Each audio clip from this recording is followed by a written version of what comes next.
خالد بابا كوايري عنده تقنيات واعرة، كيتميز بالسرعة، كيعرف يراوغ مزيان، وعنده رجل يسرى كتحط الكرة بالمليمتر سواء في العرضيات ولا في التسديدات.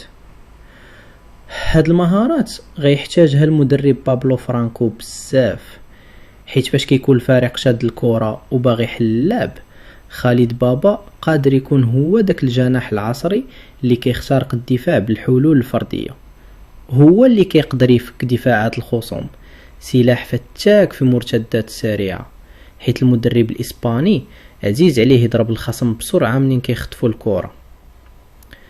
نقاط الضعف ديالو وخا هو لعاب موهوب، ولكن ضعيف شوية في الالتحامات مع المدافعين.